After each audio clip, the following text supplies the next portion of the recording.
আমাদের দাম্পত্য জীবনে, আমাদের পারিবারিক জীবনে সুখ এবং শান্তির জন্য কোরআন এবং হাদিসের আলোকে আমি কয়েকটি টিপস যতটুকু সম্ভব হয় সংক্ষেপে আপনাদের সামনে আলোচ করতে চাই। কি কি কাজ করলে দাম্পত্য জীবনের সুখ বা স্বাচ্ছন্দ্য আমরা পেতে পারি। এখানে যত মানুষ আছেন, হয় বিবাহিত নয় অবিবাহিত, এছাড়া আর কেউ আছেন যারা বিবাহিত না অবিবাহিত না? তারা একটু হাত তোলেন। আছেন কেউ? একজন হাত তুলছে। আপনি বিবাহিত না অবিবাহিত না? তাহলে কোনটা? এখন নামায় ফেলছেন।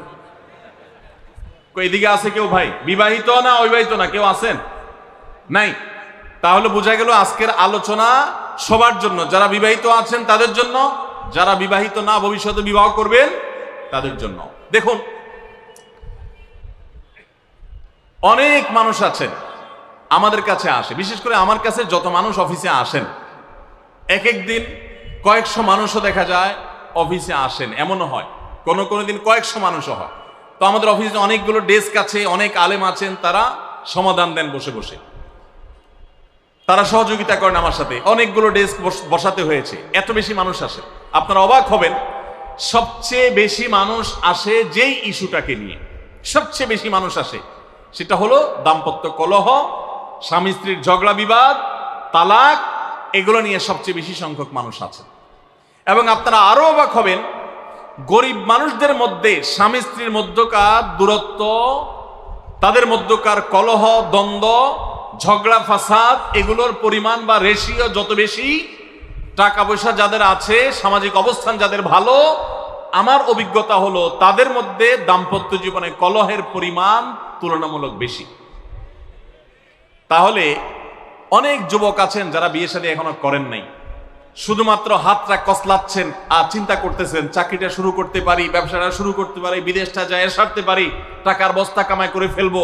তখন বউ একেবারে শুয়ের মতো সোজা থাকবে, আমাকে দিল জুড়ে ভালোবাসবে, আদর করবে, ভালোবাসা হবে, সমৃদ্ধি হবে, চোখে মুখে লাল নীল রঙিন স্বপ্ন অনেক যুবক ভাইরা এখনো দেখছেন। আপনাদেরকে বলছি, টাকা পয়সা দিয়ে দাম্পত্য জীবনে শান্তি কেনা যায় না। টাকা পয়সা এবং সামাজিক অবস্থান দিয়ে মানুষ সুখী হয় না। আমাদের কাছে অনেক মানুষ এসে চোখের পানি ফেলেন, তাদের সামাজিক অবস্থান অনেক মজবুত, তাদের সামাজিক স্ট্যাটাস কল্পনার অতীত, কিন্তু তারা পারিবারিকভাবে সুখী নন। আমানতদারিতার কারণে তাদের প্রাইভেসি রক্ষা করি আমরা, কখনো ইশারাঙ্গিত আমরা তাদের প্রাইভেসি ভঙ্গ হতে পারে সেভাবে বলি না।